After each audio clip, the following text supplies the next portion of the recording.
Nesse ponto do livro, o profeta vê que o Senhor se revela de um modo diferente em relação ao próprio contexto de tudo aquilo que nós estamos vendo desde o capítulo de número 1 de Oséias. Quando lembramos algumas ministrações passadas, nós vamos ver que em alguns momentos o Senhor é visto como um agricultor de vinhas. Nós vimos, por exemplo, em Oséias 9:10, quando o Senhor olha para a nação de Israel e ele diz para o seu povo que eles são como uvas no meio do deserto. Nós falamos também aqui em Oséias 10:1, quando Deus olha para Israel como uma videira luxuriante. A linguagem é como de um agricultor, o dono de uma vinha. Mas agora, nesse capítulo especificamente, a linguagem começa a se modificar. Por quê? Porque agora o Senhor se apresenta, mas ele é visto como um pai carinhoso. Uma afeição paterna surge nas palavras de Oséias. Um pai carinhoso que tem um amor intenso, um amor profundo. Mas, pasmem-se, ao mesmo tempo, esse amor é rejeitado pelo comportamento rebelde de seu filho. A nação de Israel é uma nação que se apresenta como um filho rebelde.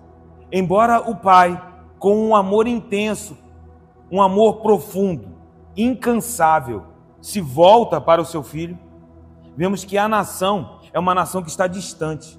E podemos acessar aqui alguns aspectos concernentes à identidade do nosso Deus, o caráter do nosso Deus, que marcam também quem nós somos, trazem revelações a respeito de quem nós somos. Porque quando nós olhamos para esse amor, nós percebemos que esse amor é um amor firme, não é um amor inconstante.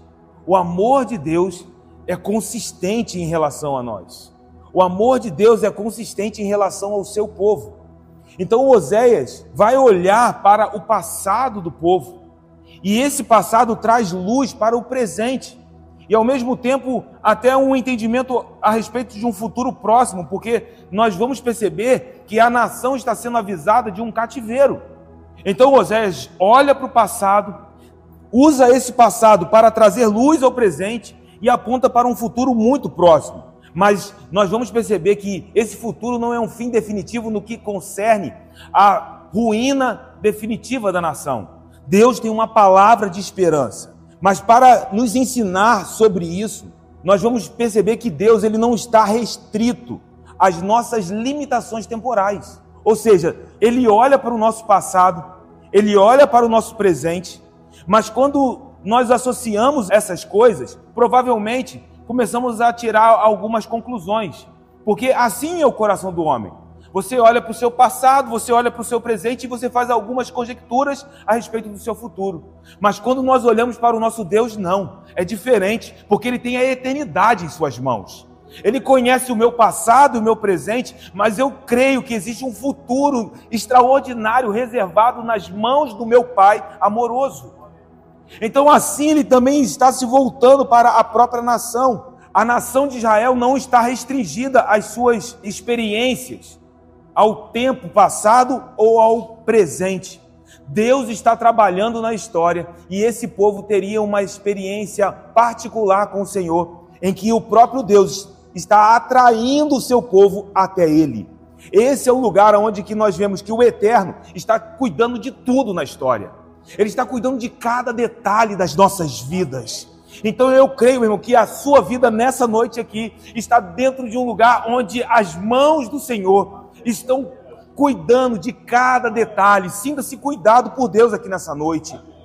O nosso Deus, que governa a história, Ele está trabalhando para levar os seus propósitos de graça à conclusão. Meu irmão, existe um derramar da graça sobre nós aqui, uma porção nova, uma porção fresca, porque sempre será de glória em glória. E eu oro ao Espírito Santo para que isso continue fluindo nesse lugar, porque Ele já está falando nesta casa. Sabe, e o profeta conhecia a experiência do abandono. Oséias conhecia a experiência da rejeição e de maneira muito particular. Por quê? Porque ele mesmo, Oséias, teve o seu amor rejeitado por Gomer. Então Oséias conhecia esse lugar. conhecia essa experiência da rejeição e por isso ele é capaz de descrever de modo muito íntimo essas insondáveis profundezas do amor de Deus. Por isso Oséias, antes de declarar qualquer palavra, a palavra do Senhor vem a Oséias: case-se com uma mulher de prostituições. Porque Oséias precisava entender, ele precisava experimentar a dor dessa rejeição, para que ao abrir a sua boca, ele pudesse não só compartilhar uma palavra, mas as experiências que faziam com que ele mesmo se sentisse nesse lugar. Então agora Oséias entende isso, e ele é capaz de revelar, descrever de modo íntimo essas profundezas do amor de Deus, um amor que não deixará os seus filhos no lugar onde eles estão. Ou seja, tem boas notícias para nós aqui nessa noite. Deus, ele não está nos deixando no lugar aonde estamos. Eu quero dizer, os pensamentos dele são mais altos e estão trabalhando, estão se movendo. O nosso Deus, quando ele nos vê, ele está agindo. E Oséias descreve de maneira muito clara que o nosso Deus, o Senhor, não é um pai arrogante. Ele não é um pai autoritário. Ele é amoroso, ele é tenro. E tudo que o Senhor faz é norteado por esse sentimento, por esse cuidado amoroso pelos seus. Esse é o nosso Pai. E então, no versículo de número 1 do capítulo 11, assim Deus se revela através das palavras do profeta Oséias, quando era menino. E essa imagem de um menino, de um jovem, dependendo da tua versão, essa imagem implica num momento em que Israel ainda não tinha determinadas experiências. O menino é aquele que falta experiência ainda para tomar decisões, para suportar determinadas responsabilidades, coisas que por vezes estão além da sua faixa etária. Quando olhamos para Salomão, ao assumir o governo, o trono, ele mesmo se sentia assim, porque entendia a grande responsabilidade de governar um povo, chamado como povo do Senhor, do que fazer, para onde ir, o que dizer. E por isso ele pede a sabedoria do alto, ele pede a sabedoria do Senhor. Ele sentiu o peso daquela responsabilidade. E isso é comum para um menino. Como lidar com essas responsabilidades? Só que a tensão aqui, nas palavras de Oséias, aumenta. Porque Israel não era só um menino, ou uma criança, um jovem, alguém que ainda precisava de algumas experiências, que por causa da sua faixa etária teria algum tipo de dificuldade para tomar decisões. A tensão aumenta, porque quando surge a figura do Egito no versículo, chamei o meu filho do Egito, isso quer dizer que Israel não era somente uma criança sem saber o que fazer. Israel era uma nação escrava. Você pode imaginar a imagem de uma criança na escravidão? Essa era a imagem de Israel dentro do Egito. Deus olhava para aquele povo como meninos escravizados, que não sabiam o que fazer, não tinham como encontrar uma saída daquele lugar. O povo estava clamando ao Senhor porque Faraó aumentara o trabalho, a servidão sobre aquela nação. E aí Deus ouve o clamor daquele povo. Meu irmão, e aí nós começamos a nos perguntar, nesse lugar onde existe essa nação vista como uma criança escravizada, o que o Senhor faz? Ele olha para esse povo e o texto é claro: quando Israel era menino, eu o amei. No lugar de opressão, quando eles não tinham sequer o entendimento de como sair daquele lugar, o Senhor está encontrando esse povo e derramando o seu amor sobre aquela nação. Meu irmão, você precisa entender que isso é uma imagem de algo muito maior, porque nós estávamos nesse lugar de opressão. Quando eu mesmo não sabia o que fazer para sair desse lugar, eu fui encontrado pelo amor de Deus. Você foi encontrado pelo amor do Eterno.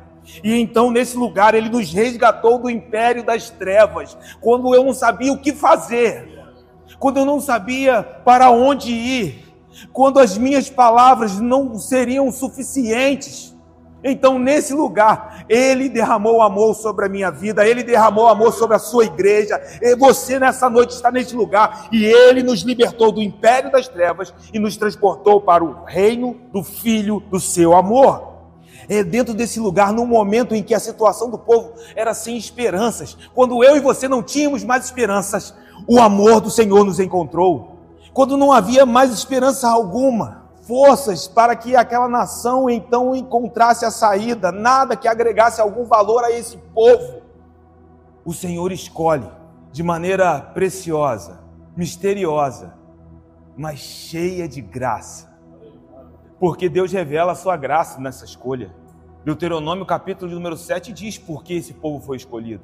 Não eram os maiores, a nação de Israel não era a nação mais forte, pelo contrário, todos olhariam para a nação de Israel e diriam, não tem o porquê escolher essa nação. Aí Deus diz através dos lábios de Moisés, sabe por que eu os escolhi? Porque eu os amei. Eu estava exatamente nesse lugar. Não havia nada em mim que pudesse justificar essa escolha.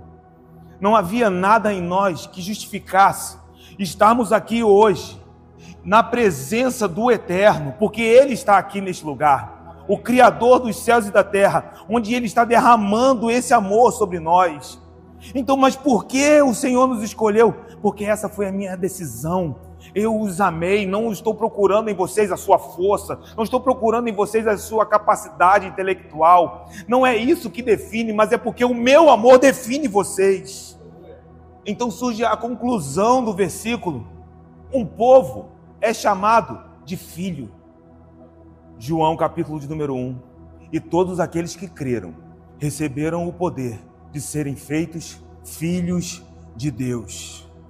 Esse lugar descreve a nós uma relação de paternidade amorosa. E precisamos sondar isso nessa noite. Nós temos um Pai no céu. Jesus, quando nos ensinou a orar, Ele nos mostrou o caminho da oração, nos ensinando a se dirigir ao Criador como nosso Pai. Abba. E a palavra Abba é uma palavra muito íntima. Um judeu, ao ensinar o seu filho sobre como lhe procurar em um lugar público, ele diria, me chame de Abinu. Só uma criancinha entraria num recinto e puxaria as abas das vestes do seu pai. Abba, Abba. Abba. É um lugar onde o filho tem um acesso de pureza. É esse lugar onde nós nos encontramos aqui nessa noite. Como que se tocando nas abas das vestes do nosso Pai. E a nação de Israel, ao ser chamada para esse relacionamento de paternidade, ao mesmo tempo, entende o propósito do seu chamado. Quando Deus vai tirar o povo do Egito, Faraó sabe disso. Se você olhar em Êxodo, capítulo de número 4, no versículo de número 22, Deus deixa de maneira muito clara o que Moisés precisava dizer a Faraó. Dirás a Faraó, assim diz o Senhor, Israel é meu filho, meu primogênito. Digo-te, pois, deixa ir meu filho para que me sirvas. Mas, se recusares deixá-lo ir, eis que eu matarei teu filho, teu primogênito. Deus está olhando para Faraó e dizendo, esta nação, este povo, eu os reconheço como meus filhos. A palavra Faraó é, permita que eles possam ir, porque eles vão me servir. Você está entendendo o propósito pelo qual o Senhor te chamou? Aqui nós estamos entre os filhos de Deus. E quando Ele nos tirou do império das trevas, Ele disse ao mundo espiritual, eles estão sendo trazidos para um lugar, porque eles me servirão. É o que nós estamos fazendo aqui nessa noite. Faraó ouviu de maneira muito clara, Israel, meu filho, deixe ir para que me sirva. Existe um propósito para a minha nação, existe um propósito para o meu povo, existe um propósito para os meus filhos. Eu quero te dizer, meu irmão, existe um propósito de Deus sobre a tua vida. Ele nos chamou desse lugar de morte para a vida, mas tem um propósito. Ele te tirou desse lugar e uma declaração no mundo espiritual foi feita, que vocês possam sair daqui e nós serviremos ao Senhor. Nós fomos chamados para estar junto ao nosso Deus, servindo a Ele, ministrando a Ele. Meu irmão, esse versículo de maneira específica é citado no Novo Testamento por Mateus, quando ele está falando ainda de Jesus. E veja como que o contexto é tão interessante, porque quando Mateus cita esse versículo, em Mateus 2,15, o contexto é Jesus ainda como um bebê, no contexto de perseguição. José e Maria recebem a instrução para fugirem para o Egito. E lá ficou até a morte de Herodes, para que se cumprisse o que fora dito pelo Senhor por intermédio do profeta: do Egito chamei a meu filho. Mateus aqui está trazendo à tona uma atmosfera tipológica a respeito da pessoa de Cristo Jesus, a pessoa do Messias, do ungido.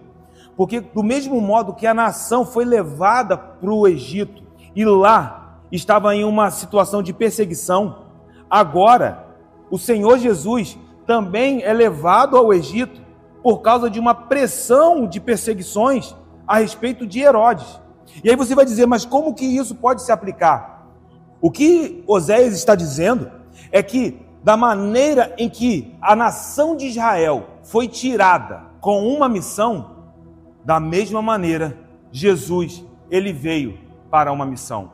De um lugar de opressão, Deus levanta um povo, e esse povo é chamado de filho.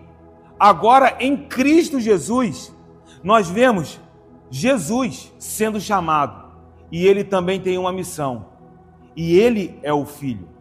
A nação de Israel, quando chamada por Deus, essa nação tinha a habilitação sobrenatural para comunicar ao mundo a existência de um Deus santo, porque a presença de Deus habitava no meio do povo.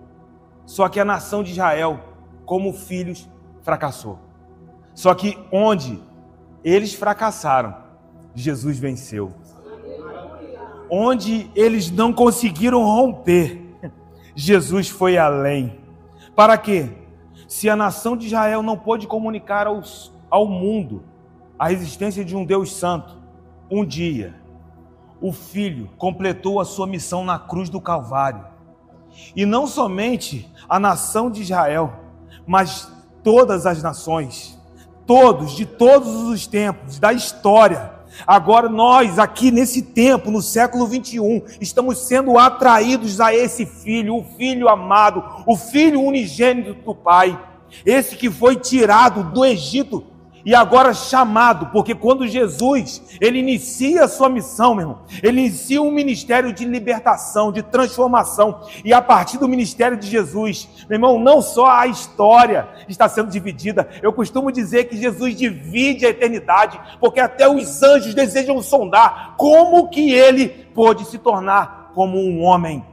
Porque agora, à destra de Deus, existe um homem assentado, porque ele é 100% homem, 100% Deus, e há um caminho aberto para você, há um caminho aberto para mim, há um caminho aberto para todos aqueles que crerão em Cristo Jesus. Ah, meu Deus! Esse é o lugar. Israel seria um filho que, ao servir ao Senhor, comunicaria a glória de Deus ao mundo. Eles falharam, mas eu quero te dizer, meu irmão, Jesus não falhou. E a prova disso é porque você está aqui nessa noite. É uma obra perfeita, e nessa obra nós somos completamente transformados. É por isso que Mateus usa essa menção de Oséias. Ele traz esse texto para nos mostrar que da mesma maneira que Israel foi tirado de um lugar de opressão com uma missão, e essa nação chamada de filho fracassa, Deus, ele não desiste.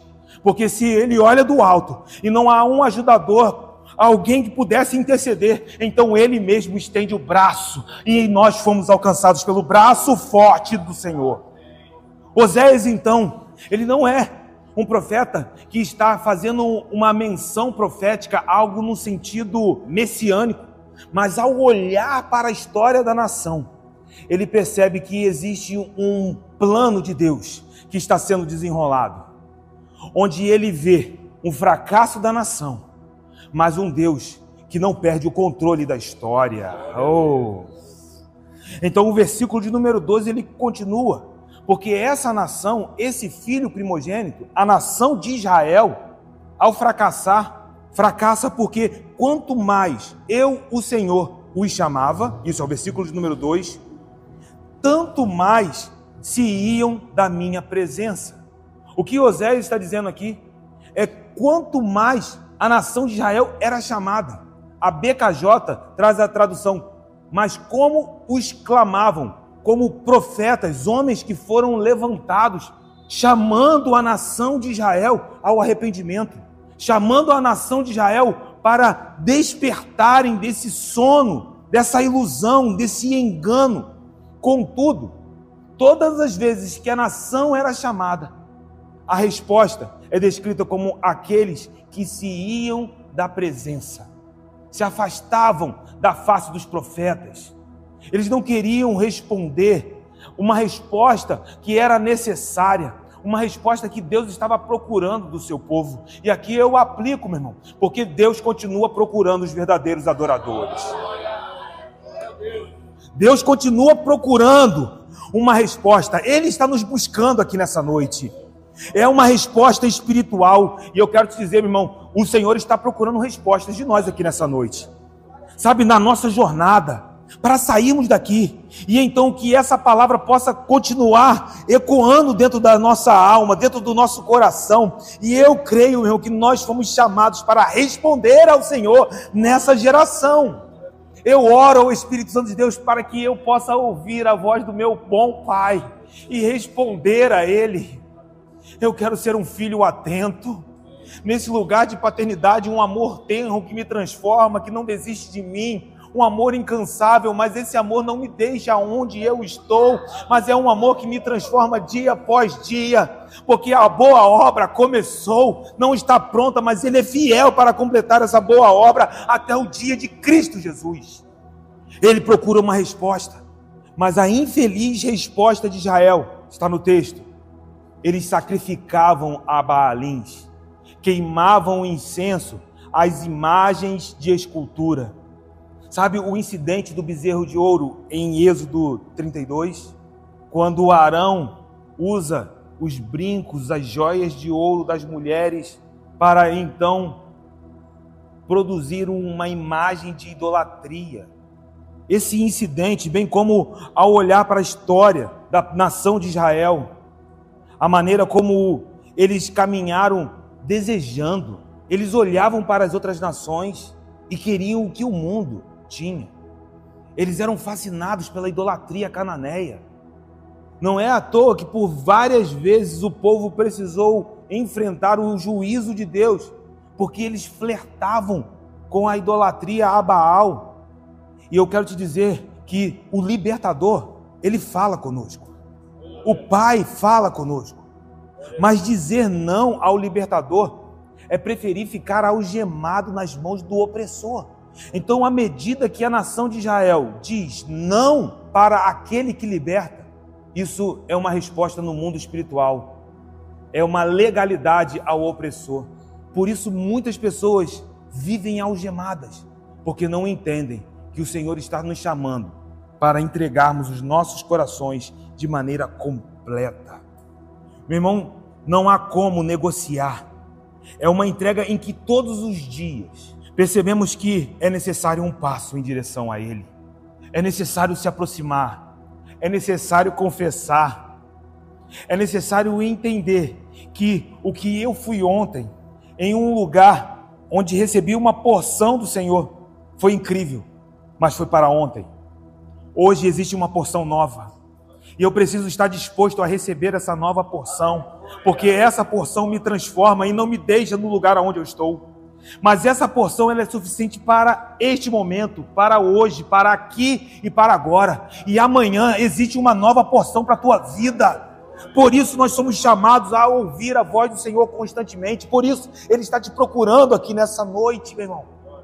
É o maná de cada dia, a porção que nós recebemos diariamente. E há nessa noite um maná fresco do céu aqui para as nossas vidas. Esse é o lugar. Eu quero responder ao meu Senhor nessa noite. Eu quero responder ao meu bom Pai, porque Ele fala conosco. Ele cuida de nós. Então Deus fala, levanta profetas, sacode o povo, mas eles queimam incenso a Baalins, eles sacrificam, eles oferecem sacrifícios a imagens de escultura. Só que o texto agora se torna dramático. Por quê? Porque o contraste que é feito nesse momento nos desarma, nos desmonta. Porque o contraste é feito entre a cegueira espiritual, a ingratidão e o cuidado de um Deus que sara o seu povo. Mas como? Leia o versículo número 3. Dentro desse lugar de ingratidão e rebeldia, olha o que o Senhor diz. Todavia, eu ensinei a andar a Efraim, tomei-os nos meus braços, mas não atinaram que eu os curava. O povo flertava com a idolatria, mas o Senhor, eu não desisto de você. Eu continuo perseverando. E como isso é refrescante para minha alma, porque por muitas vezes eu tropeço, por muitas vezes eu fracasso, por muitas vezes o meu orgulho se torna um altar de idolatria. Por vezes eu não sei como gerenciar as coisas que eu possuo e nós nos embaraçamos com coisas deste tempo. Mas aí dentro desse lugar eu vejo o Senhor olhando para a minha vida e dizendo: Zeca, eu ainda não desisti de você. Eu sei que você não está pronto, mas eu não desisti de você. Sabe, é um Deus insistente. É um Deus que continua trabalhando sobre a minha vida de maneira consistente. Ele persevera como um pai ensinando o seu filho a andar. Você viu aqui? Eu ensinei a Efraim a andar. Você pode imaginar o pai pegando a mão de um pequenino que ainda não sabe como se firmar sobre as suas próprias pernas. E aí ele diz: eu não vou desistir de vocês. Eu sei que de vez em quando vocês tropeçam, mas eu sei para onde eu estou levando vocês. Deus sabe o que está fazendo sobre a tua vida. Confie na liderança do Espírito Santo de Deus. Confie nas mãos do Senhor. É desse modo que o nosso Pai está segurando nas nossas mãos aqui nessa noite. Que você possa sentir o toque da mão do Senhor sobre a tua vida. Ele te ensinando a caminhar. Você precisa de ajuda para caminhar? Olha, então nós entendemos porque estamos aqui nessa noite, porque da mesma maneira que Ele ensinou o seu povo no passado, o nosso Deus não tem sombra de mudança, nele não há variação. Ele está segurando nas nossas mãos nessa noite e Ele está nos ensinando a caminhar, mostrando-nos os seus caminhos eternos, caminhos de vida e vida com abundância. Então, meu irmão, não se preocupe. Certa vez eu conversava com uma irmã e ela falava assim: olha, a gente tem muita dificuldade para aprender, Zeca. A gente não sabe o que dizer, às vezes a gente fala as coisas erradas. E o Espírito ministrou o meu coração. Eu falei: minha irmã, eu sei que a gente tem dificuldade para aprender, mas no final nós vamos aprender. E ela: mas por quê? Não é porque o aluno é bom, mas porque o mestre é bom, o mestre é perfeito, e ele sabe como forjar cada discípulo, ele sabe como forjar cada aluno, ele sabe como forjar cada filho. Que essa noite seja uma noite em que filhos sejam forjados na presença do Eterno. É isso que o profeta está dizendo nesse momento. Eu vou ensinar vocês a caminhar. Efraim está tropeçando, mas que isso? É uma misericórdia que nós seremos impactados. Efraim está queimando incenso aos Baalins. O Senhor olha, estão tropeçando, mas eu, todavia, seguro nas tuas mãos. Eu que ensino vocês a andar. Mas e se eu não conseguir andar? O texto diz: tomei-os nos meus braços. Como que o Senhor pega o seu próprio filho no colo. A BKJ traz essa versão, essa tradução: carreguei-os no meu colo. E eles ainda estão confusos. Você pode perceber isso? Porque eles não atinaram que o Senhor fazia isso para os curar. Você fala assim: meu Deus, mas eles estão cegos, estão com os olhos grudados. Mas eu quero te dizer, meu irmão, que os nossos olhos não eram tão diferentes. E se eles estão abertos aqui hoje, eu quero te dizer que isso é a obra apenas do Espírito Santo de Deus, que nos convence do pecado, da justiça e do juízo. Se você está aqui nessa noite, meu irmão, é porque Ele te carregou no colo, é porque Ele abriu os seus olhos. Se você está vendo algo do céu aqui nessa noite, quantos estão vendo coisas do céu aqui nessa noite? Eu quero te dizer, meu irmão, é o Espírito que está te comunicando essas verdades eternas. Como um pai pega um filho no colo. E essa cura não deve ser reduzida a uma enfermidade física, mas é uma cura com implicações ainda mais profundas, com implicações espirituais, porque o relacionamento da nação para com o Senhor estava ferido. Eles estavam com o seu relacionamento com Deus quebrado, a aliança quebrada. Mas Deus continua trabalhando, trazendo o seu povo à obediência, trazendo o seu povo a um relacionamento correto com Ele. Continua trabalhando incansavelmente. A imagem que o Espírito sopra no meu coração é Jeremias 18. O vaso se desfaz na mão do oleiro. Qualquer um pode se desesperar, até o profeta se desespera. Percebi que o vaso se desfez, mas o oleiro continua trabalhando, porque ele sabe para qual propósito ele trabalha. Aqui está o modo cujo qual o nosso Deus, o Senhor, está sarando o nosso relacionamento com Ele. É assim que Deus muda a nossa sorte. É assim que o Senhor nos mostra os caminhos eternos. Ele está me segurando em seus braços nessa noite. É constrangedor, porque eu estou falando daqueles que estão queimando incenso aos Baalins. Que misericórdia é essa? Que compaixão é essa? Que bondade é essa? É a bondade que nós falamos aqui há algumas semanas atrás. É a bondade que nos faz tremer. Que bondade é essa?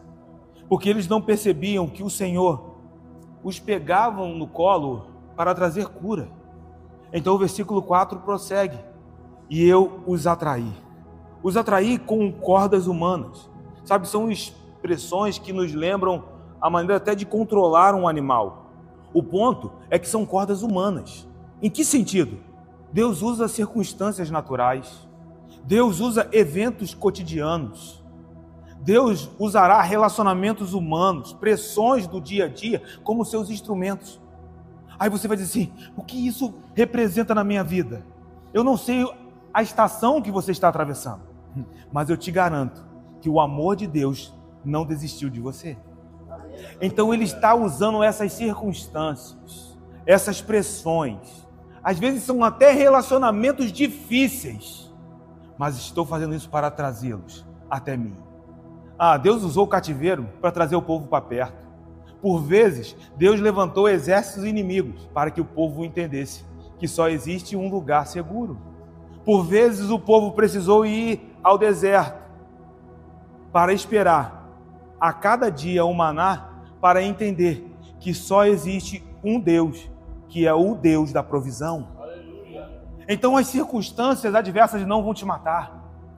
Essas pressões, elas não vão ser o seu fim. Mas se você trouxer isso esta noite para um lugar de luz, você encontrará essas pressões num lugar onde a revelação do Senhor significará cada momento da tua jornada. Esse é o nosso lugar, meu irmão.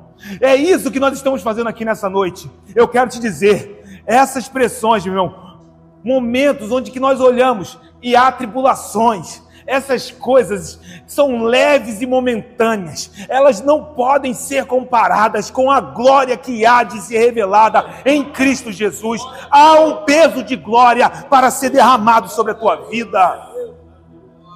Então nós não rejeitamos o processo, mas nós trazemos o processo para a luz. Traga para a luz nessa noite, meu irmão. Traga o teu processo para a luz. Então Deus diz, eu os atraí, e com cordas humanas vai ser um cativeiro, mas no final a obra será perfeita. Ontem nós falávamos sobre o livro do profeta Joel. Joel viu uma nuvem de gafanhotos, escassez, fome. E o que era isso?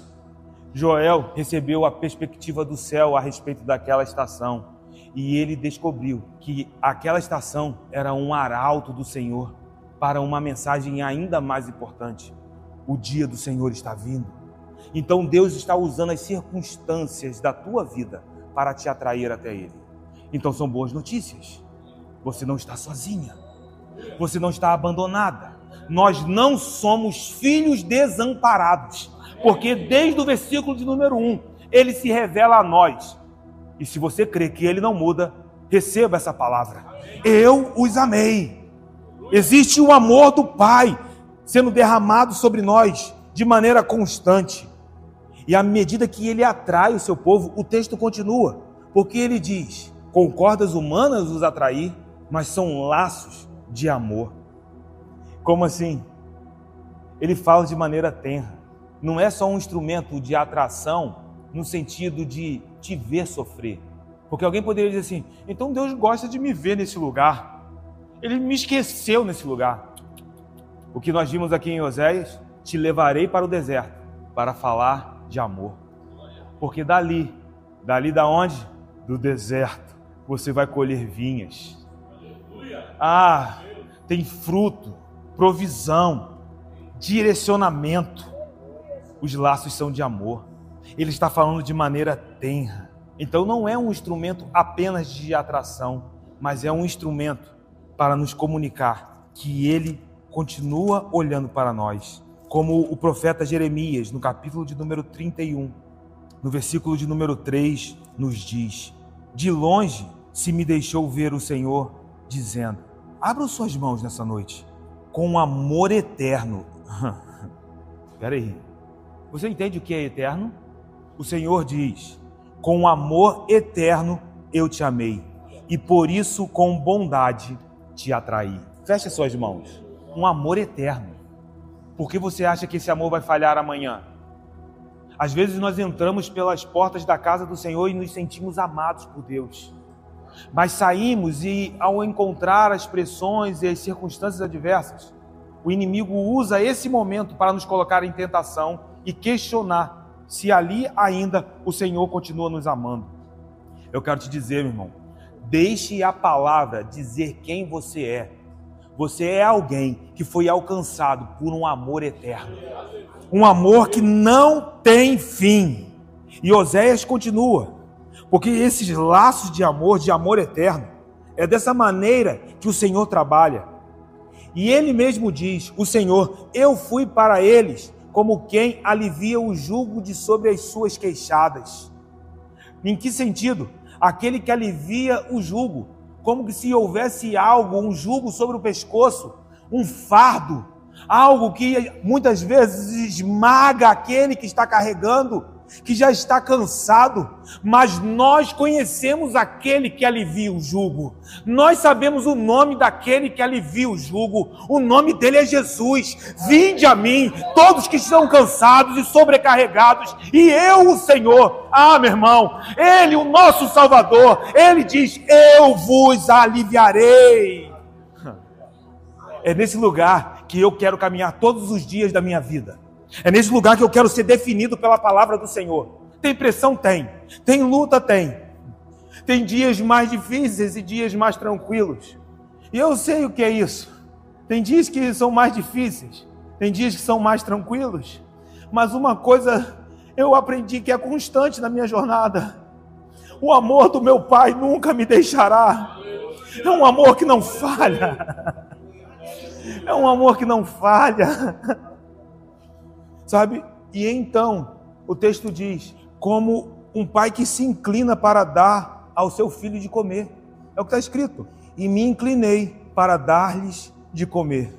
Você pode ver o que está acontecendo aqui nessa noite? Se não é o próprio Deus se inclinando para vir até nós, tão pequeninos, porque Ele habita no céu. A terra é só o estrado dos seus pés. Mas então Ele se inclina. E à medida que alguém se inclina sobre o outro, o coração se aproxima. E eu posso sentir as batidas do coração do meu Pai aqui nessa noite.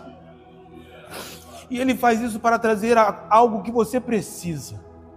Existe um alimento do céu aqui para você nessa noite. Existe um alimento do Senhor para te nutrir, para te sustentar para essa caminhada. Meu irmão, por isso nós, louvamos a Deus por estar a cada semana, a cada segunda, num encontro como esse. porque à medida que a palavra é liberada sobre os nossos corações, uma porção dos céus alimenta a nossa alma e nos fortalece para prosseguirmos na presença dEle.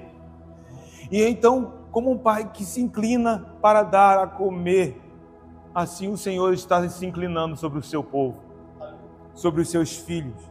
E aí ele diz no versículo 5, não voltarão para a terra do Egito, mas o assírio será seu rei. Por quê? Porque recusam converter-se. O fato de Oséias descrever uma punição não contradiz o amor do pai, pelo contrário, ratifica o amor do pai, porque ele só disciplina a quem ama. Porque bastardo é que não tem uma palavra de disciplina. Ao bastardo não cabe repreensão, mas ao filho amado, aquele que o pai diz, você é meu filho e não desisto de você. Então, quando ele fala do rei da Assíria, isso não contradiz o amor que ele tem, essa relação paterna. Porque o fato de Deus nos amar não quer dizer que ele não tenha uma expectativa em relação às nossas respostas. Ou seja, existe uma expectativa do céu aqui nessa noite para aquilo que você vai dizer para ele. Existe uma expectativa do céu em relação à maneira como você vai sair daqui após receber essa palavra. Ou seja, os olhos do Senhor estão atentos sobre os seus filhos. E por isso, algumas vezes, nós vemos o pai falando de maneira um pouco diferente com os seus filhos. Mas ele só fala assim porque é filho. Só fala assim porque é amado. Só fala assim porque no primeiro momento a disciplina causa uma certa tristeza.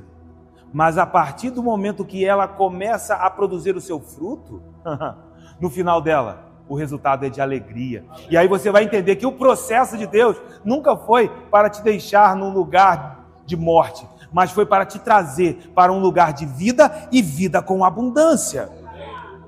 Ele diz, vocês não voltarão para o Egito, e é interessante fazer uma observação, porque em Oséias 8:13, nós falamos de uma expressão metafórica a respeito de voltar para o Egito, porque o Egito é um lugar de opressão. Agora, aqui, Oséias ele fala de maneira mais literal. Por quê? Se você abrir a sua Bíblia em 2 Reis 17, no versículo de número 4, você vai perceber que o rei Oséias está enviando mensageiros ao rei do Egito. Veja isso. Porém, o rei da Síria achou Oséias, não o profeta Oséias, mas o rei Oséias, em conspiração. Por quê? Porque enviara mensageiros a So, rei do Egito. Ou seja, a nação de Israel estava procurando alguma forma de segurança junto ao Egito. Eles estavam procurando estabelecer algumas relações diplomáticas. E o rei da Síria, ao saber disso, ele falou assim, está conspirando contra mim. E isso trouxe o cativeiro de maneira definitiva sobre a nação de Israel. Então o que Oséias está dizendo? Olhe, vocês estão procurando socorro no Egito, mas vocês não vão encontrar esse socorro. Vocês não voltarão ao Egito, porque o rei da Síria, esse sim, governará sobre vocês. Agora, a nação de Israel experimentaria esse cativeiro. Por isso, a palavra que nós lemos aqui no versículo de número 5, não voltarão para a terra do Egito, tem um sentido literal e histórico, quando você faz o paralelo com 2 Reis 17. E por que eles precisam estar debaixo desse jugo do rei da Assíria? Por quê? Porque recusam, porque não querem se arrepender, porque recusam a palavra do Senhor, porque recusam converter-se. Uma expressão literal é, eles recusam retornar ao Senhor. Deus está chamando, venham até mim, e eles permanecem na falta de arrependimento. E aqui há um perigo. A falta de arrependimento abre uma porta para que um rei deste mundo se estabeleça sobre o homem. Sabe, quando nós não entendemos que a nossa vida é uma vida que continuamente produz frutos de arrependimento, nós estamos abrindo brechas no mundo espiritual. Isso abre um lugar de legalidade. No caso de Israel, foi o cativeiro assírio. Então, quando eu percebo que eu poderia ter sido alguém que trataria minha esposa melhor, e eu não mudo, me falta arrependimento, eu abro uma brecha no mundo espiritual, para que alguma potestade, algum poder deste mundo venha tentar me oprimir nesta área. E isso é muito perigoso. Então, sabe, nessa noite, é uma noite onde que nós podemos rever as nossas vidas, as nossas palavras, as nossas atitudes, porque isso fecha brechas no mundo espiritual. Nós fomos chamados para que o Senhor soberano governe sobre a nossa vida, o Rei dos Reis e Senhor dos Senhores. E em nome de Jesus nós fechamos brechas espirituais. Nós queremos construir uma vida de frutos de arrependimento. Meu irmão, eu posso ser melhor do que eu fui ontem. E eu oro para que assim seja, e que amanhã eu seja melhor do que eu estou sendo hoje. Eu declaro isso de maneira profética sobre as nossas vidas. Meu irmão, é crente que está amadurecendo. Isso é viver de glória em glória. Entende? Você precisa disso nessa noite. Eu quero te dizer, existe uma unção sendo derramada sobre a tua vida para você ir a este lugar nele, com Cristo, com o Senhor, Ele caminhando junto contigo. Meu Deus, o Espírito está falando nesse lugar, mas eles se recusavam. Sabe, eu vejo fé aqui nessa noite, e glórias a Deus por isso, porque, cara, se tem fé, eu encontro um lugar onde nós podemos agradar a Deus. Só que eles ouviam as vozes dos profetas e recusavam, não havia mais fé. Eles estavam envolvidos com seus próprios desejos, com seus próprios planos, corações completamente obstinados. E o resultado disso vem no versículo que se segue: a espada cairá sobre as suas cidades e consumirá os seus ferrolhos e as devorará por causa dos seus próprios caprichos. Espadas contra as cidades. Quando abrimos legalidades no mundo espiritual, devastação. Quantas pessoas você não conhece, meu irmão, que talvez você até olhe e a vida aparente parece tudo bem, mas você conversa 5 minutos com essa pessoa, a alma está devastada, tem até um sorriso no rosto, mas os olhos estão escurecidos pela morte, falta esperança, e aquilo que começa dentro, em algum momento refletirá do lado de fora. Mas que nós possamos nessa noite entender que essa palavra começou a trabalhar aqui dentro de nós, para que então a minha casa seja impactada por essa palavra, para que o teu lugar de trabalho seja alcançado por esta palavra, porque você sai daqui como um canal para fluir esta palavra. Mas a nação de Israel, ao negar, ao recusar, eles entram em um ambiente de juízo, espada, os ferrolhos sendo consumidos. Os ferrolhos são as trancas, uma porta que não pode ser mais fechada. E se a porta não pode ser fechada, a defesa agora está vulnerável, a defesa está comprometida. E por muitas vezes nós não entendemos que, meu irmão, só existe um lugar seguro. Ele é o nosso lugar seguro. Não existe outro lugar seguro. Sabe, à medida que isso foi sendo ministrado ao meu coração, eu carrego essa oração dentro da minha alma. Eu olho para o alto e digo: Senhor, Tu és a minha única porta. Senhor, Tu és o único lugar seguro. Não existe outra trincheira, não existe outro baluarte, não há outra fortaleza pela qual importa que sejamos salvos. Só existe um nome todo-poderoso que está sobre todo nome, é o nome de Jesus. Ele é o teu lugar seguro. Mas ao passo que a nação de Israel recusa o arrependimento, as defesas agora estão comprometidas e eles são devorados. E o texto me assombra, porque o texto, olha aí, meu irmão, se você está com a mesma versão que a minha, a Ara, diz assim: eles são devorados por causa dos seus próprios caprichos. Sabe o que é isso? O texto está falando de alguém que planeja segundo o seu próprio coração. Você tenta encontrar o caminho pela tua própria força, pelas tuas próprias estratégias. Não vai dar certo. Estão com os dias contados. É a tentativa de encontrar respostas para as lutas e pressões, mas isso apenas provoca uma exposição maior à ação do inimigo, provoca uma exposição maior à destruição. Porque, meu irmão, quando aquilo que você se apoia é passageiro, entenda que esse lugar de apoio vai passar. E quando ele passar, a nossa vida desmorona. Mas se você construir sua vida sobre Jesus, eu quero te dizer, Ele é a rocha que não será removida. Passa céu, passa terra, e a palavra permanece para sempre. E aí você vai dizer, mas por que o povo não acorda, Zeca? O versículo 7 nos traz clareza. É porque o povo é inclinado a desviar-se. O próprio povo tem essa inclinação. E isso aponta para a natureza, uma tendência que revela a própria perversidade, a cegueira. E, meu irmão, isso não está desconectado da nossa realidade. Porque a graça é uma denúncia que ofende a nossa capacidade de nos salvarmos por nós mesmos. Quando eu olho para a cruz, sabe que mensagem está sendo dita a mim? Zeca, você nunca conseguiria encontrar esse caminho por você mesmo. Se eu não viesse para abrir esse caminho para você, Zeca, você estaria perdido. E eu olho, Jesus, obrigado pelo Senhor ter vindo para me resgatar. Nós fomos resgatados pelo Cordeiro de Deus. Então a cruz nos ofende no primeiro momento, no sentido que nos mostra, não havia força no teu braço para encontrar o caminho da vida. Não havia nenhuma estratégia que você pudesse traçar e essa estratégia abrisse um caminho até o santo lugar. Mas então, ele olhou para mim, dentro do Egito, e eu fui alcançado por este amor. Você foi alcançado por este amor. Não apenas tocou com o amor dele, ele declarou a sua identidade. Filho, e vocês vão conhecer o meu amor. Um amor consistente, um amor que não desiste de cada um de nós, meu.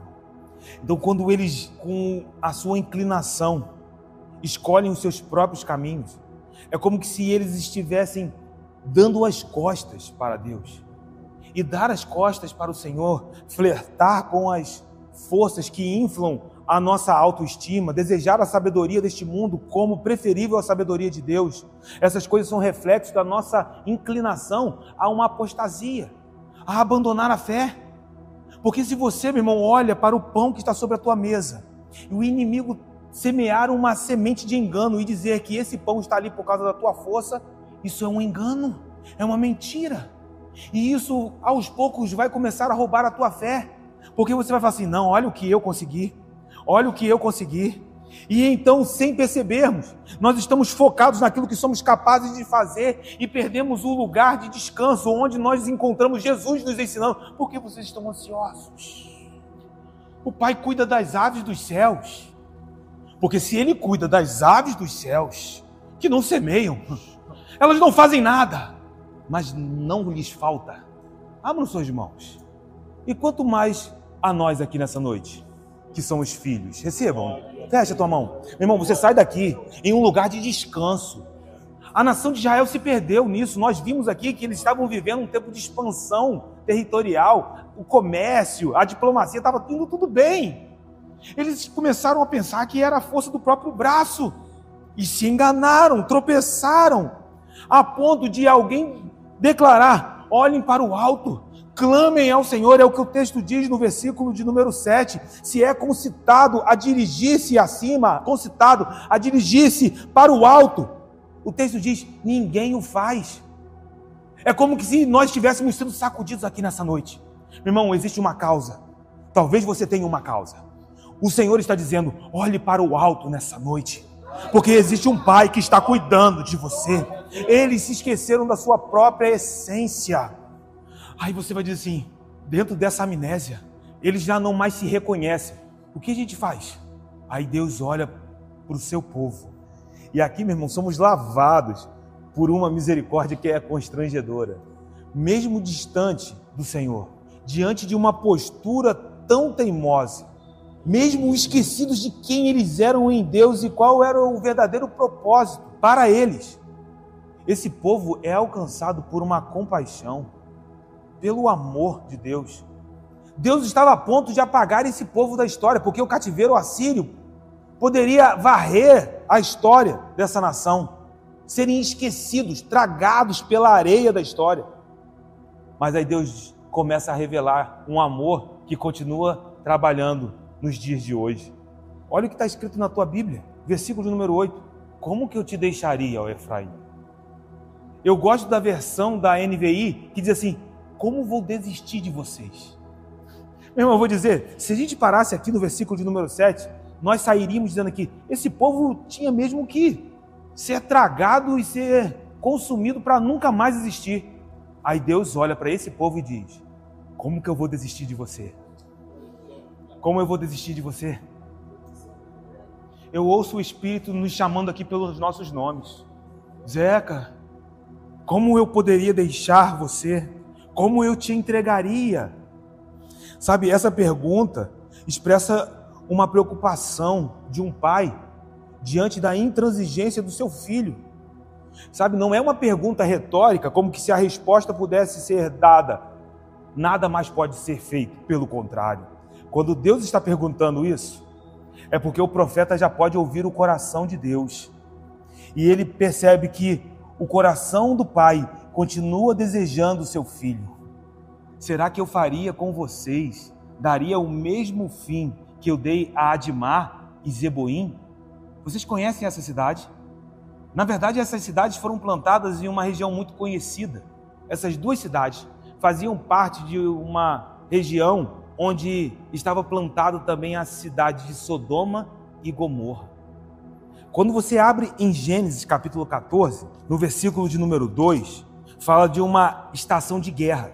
E o versículo diz, fizeram guerra contra Bera, rei de Sodoma, contra Birsa, rei de Gomorra, contra Sinabe, rei de Admá, e contra Semeber, rei de Zeboim, e contra o rei de Bela.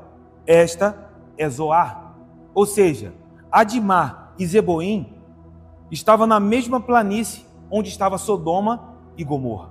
Mas se você for em Deuteronômio, capítulo de número 29, no versículo de número 23, Moisés nos conta o que aconteceu a Sodoma e Gomorra e juntamente com Admá e Zeboim. Olha aí em Deuteronômio 29, verso de número 23.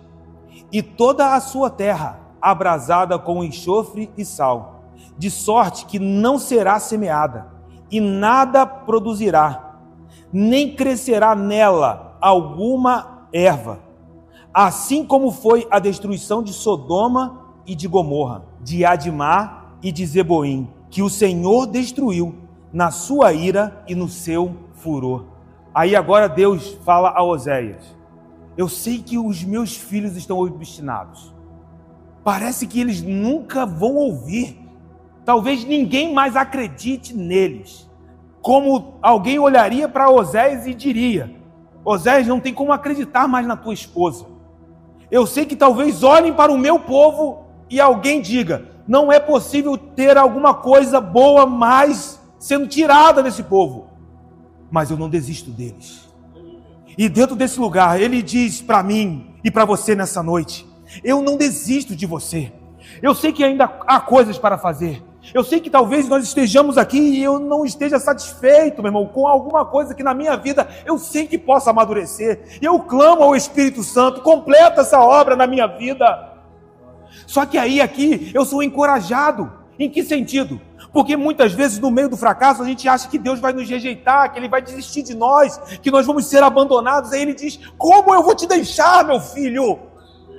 Ele diz, Efraim, você acha que eu vou fazer com você a mesma coisa que aconteceu com Admá e Zeboim? Uma terra estéril, não podia mais se semear nada, porque nada mais nascia. Deus não está nos chamando como uma terra estéril, mas Ele está nos fazendo nessa noite uma terra fértil. Ele não desistiu de você. Talvez Admá e Zeboim tornaram-se uma terra de desolação, de abandono.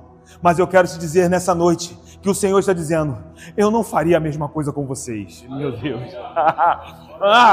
Como eu faria isso? Uma terra que não poderia mais ser resgatada. Eu quero te dizer, meu irmão, Deus continua trabalhando.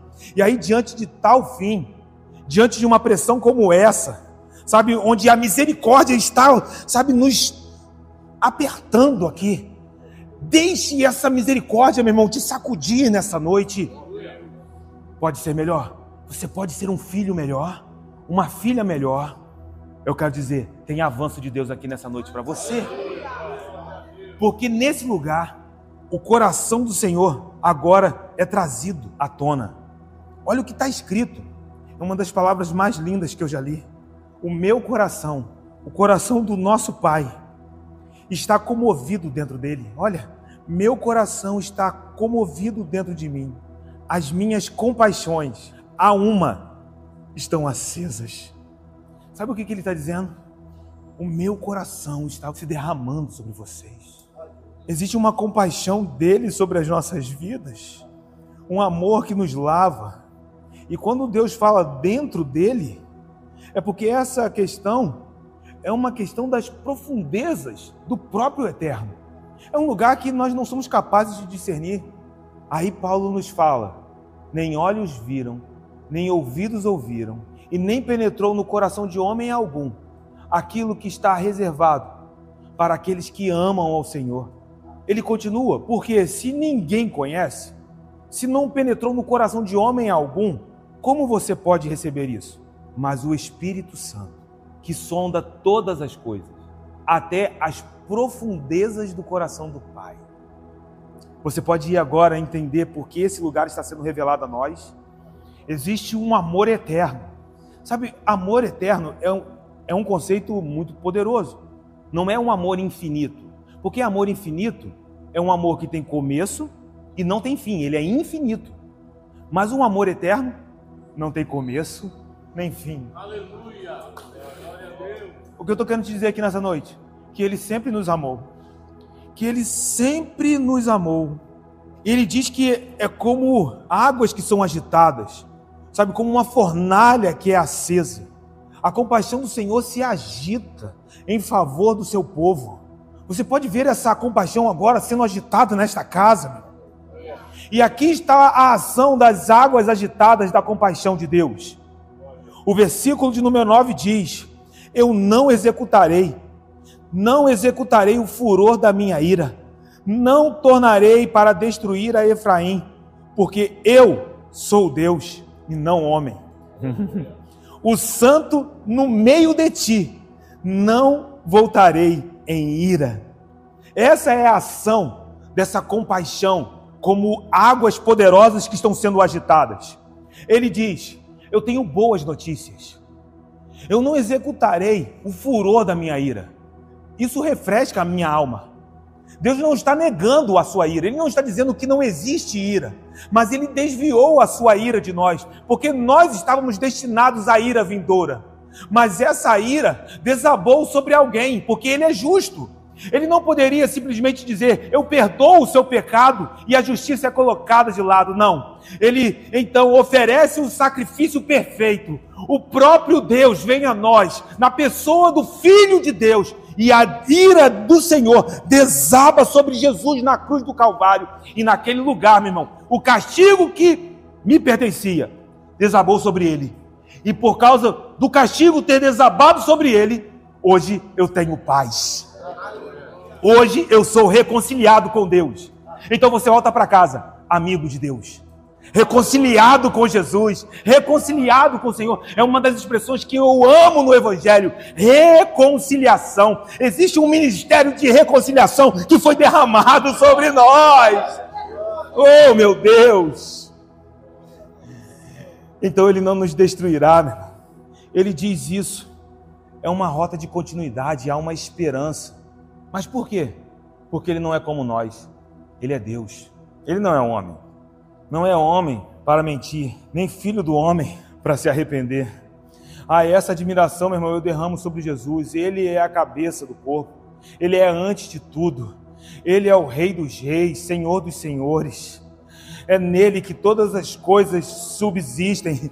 É por meio dele que todas as coisas vieram a existir. Esse é o nosso Deus. Esse é o nosso Jesus. Aqui está a maravilhosa graça. Glorifiquem a Deus, meu, pois não são apenas os braços do Senhor, não, tá? Ele diz: eu sou o santo que estou no meio de vocês. Então o braço só foi para te alcançar. Mas uma vez que você foi alcançado, eu declaro 1 Coríntios 3,16 sobre as nossas vidas. Por acaso não sabeis que sois templo do Espírito Santo, casa, habitação, e que o Espírito Santo de Deus, o próprio Deus, habita em vós. Aleluia. Aleluia. Então não é só o braço, Ele veio até nós. E existe, meu irmão, uma conexão misteriosa, com peso de eternidade. E nós carregamos isso. Ele diz: eu não voltarei em ira. Aqui é literalmente: não entrarei na cidade, no sentido de uma revista, porque imagine, na situação em que o povo está, se o santo entra, o povo é consumido.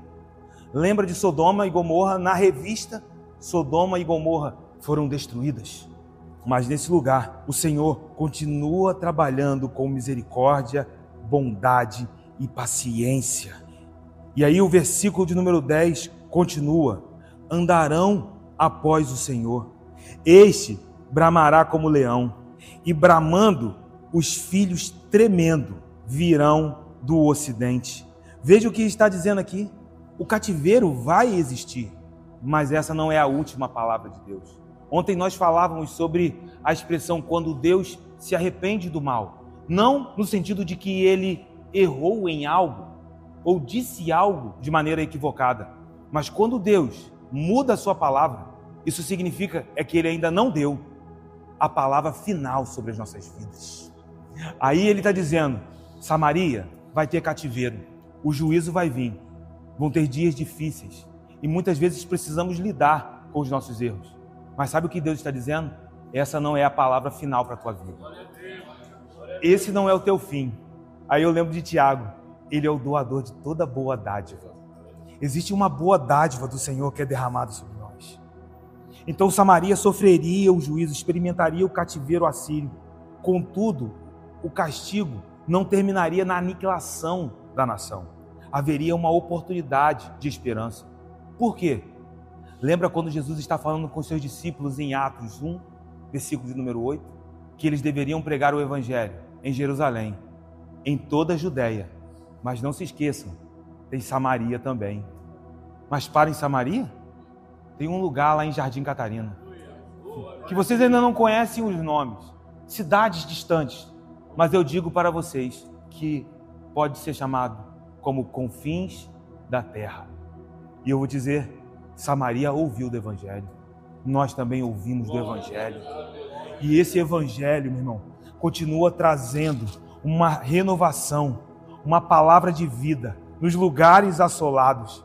E aí, Samaria agora ouve uma palavra de esperança, como filhotes após o Senhor. Há um leão que vai na frente, bramando, e os filhos vêm andando atrás.